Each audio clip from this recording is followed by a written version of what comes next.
So as far as the hands, I think he would likely have. He definitely can have some big spades, no doubt. Some spades higher than me that he checked behind randomly, or he had a pair with that picked up the queen or king or ace high flush draw on the turn. Um, so I definitely expect him to show up with a fair amount of those hands.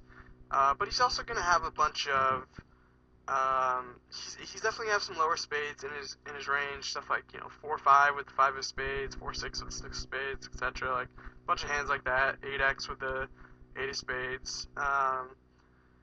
He's also gonna have just one pair a lot, and if he this is kind of leading into the second part of this hand, which is what does he think my value range is, and if the narrower he thinks my value range is, probably the lighter he's going to call, thinking that my range is heavily weighted towards bluffs because this is a pretty good bluff spot on the river for me. In general, he's definitely gonna have a bluff catcher a ton on the river, either as a low spade or one pair or even two pair, like a 2-3 or an 8-3 or a 4-3 or something like that.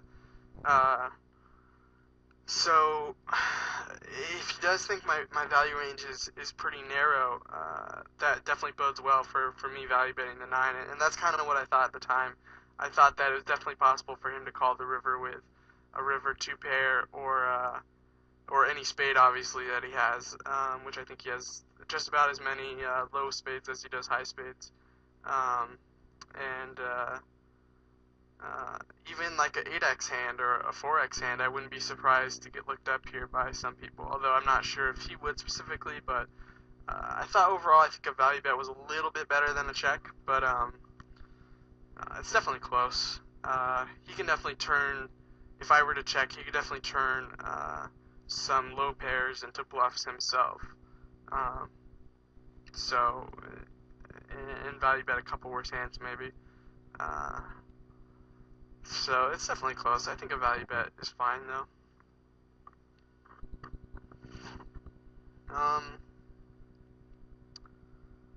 Let's see. As far as I guess I talked a little bit about this already, but I'm going to be checking back a ton in this video, and I'm not really going to be balancing like I was saying earlier. He never really loosens up from the big blind, which I found was interesting. I think it's probably a product of him playing a ton of 6-max over the past 6 months or a year or whatever since the last time we played. I don't think he plays hardly any heads up. And we kind of talked about this after the video a little bit, so I kind of have a better idea of his mindset going into the match now than I did at the beginning of the match. Okay, this Queen 6 hand is going to be possibly the hand of the video here, as far as how interesting it is. First, I guess I meant to pause it before I got to his turn bet, because that kind of ruins the suspense. But first, I'll talk about why I checked behind here. It's not really a balancing issue at all, although it does work well for balance. There's no denying that, as far as not always having air when you check behind a flop like this. But I'm just going to go a little bit into why I decided to check back this flop. First of all, my first consideration was that if I did c-bet and it got check raised to any normal amount, I'm pretty much going to have to fold, even with top pair. The reason being, there's a few reasons really. One is that this hand just plays horribly across multiple streets, as far as putting in money across multiple streets. The reason for that is just the texture of the flop. There's just going to be so many turn and river cards that I'm going to have to fold on because his range is too strong, that it doesn't contain enough bluffs. And that kind of relates back to what his initial range is for flat calling, because I know it's going to be pretty tight, around 15-16% of hands. His range just starts off inherently stronger, and there's not much I can do about it when he starts check raising me a ton. and that's one of the reasons for checking back a ton in general. So same thing on this flop. I don't think it's bad to bet. There's certainly value to it. I get check called a decent amount by pair plus gut shot type stuff, um, and possibly some weak flush draws he might check call, and possibly even better hands like Queen 10, Queen Jack, which obviously we don't have a lot of equity versus, but we do have the chance to suck out versus them. But that said, there's just so many hands he can check raise here, and there's so many turn cards I would have to fold to. And if I didn't have to fold in the turn, then let's say a 2 of diamonds comes out and I decide I'm good enough to call in the turn. Well, now there's a second flush draw out, and there's just that many more river cards that are gonna suck for me with this hand. So when you're c-betting and calling a check raise on this board, you definitely want to keep your range kind of more dynamic, in that you want it to play well across multiple streets, across a variety of different turn and river combinations. When the flop is dry, like say, the epitome of a dry flop, like a 3-3 deuce flop or something. There's 3-3 deuce rainbow. There's just not really that many bad turn cards for you. Like even if you have pocket eights and a king comes out, then he can only have a king so often. But on this type of flop, there's just a million straight draws and a million flush draws, and he can have all of them. And it just puts you in a horrible spot. So enough about that, I guess.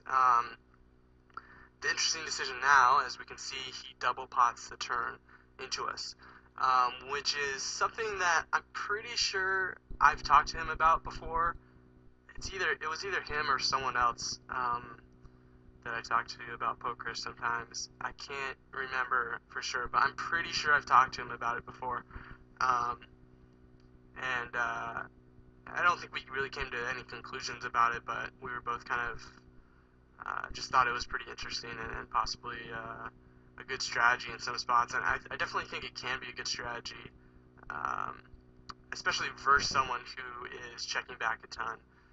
Double potting the occasional turn in the right spot can really put a ton of pressure on them, because people don't check back strong hands on the flop, nor should they really. Even if you are occasionally double potting turns, you probably aren't doing it enough, nor should you be, for them to start checking back nut hands on the flop in position. So yeah, it just puts me in a crap spot no matter what I have. I mean, unless I have specifically queen deuce, 9 deuce, or 8 deuce, or pocket deuces, I suppose. It's just a really bad spot. So that said, I decided to call. I think I could be convinced that it's a mistake to call here.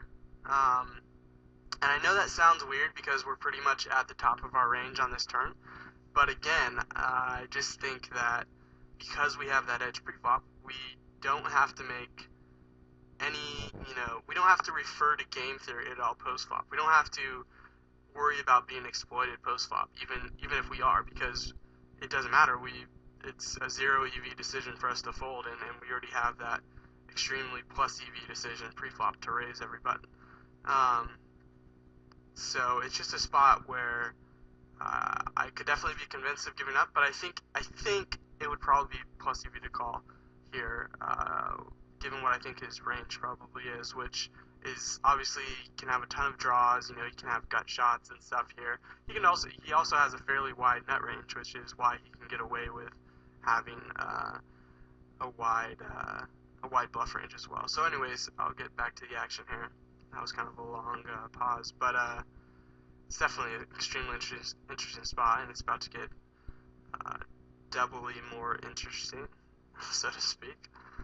A complete blank falls, and I think he's going to time down a bit here, but I'll let the suspense build if you haven't guessed what he does already.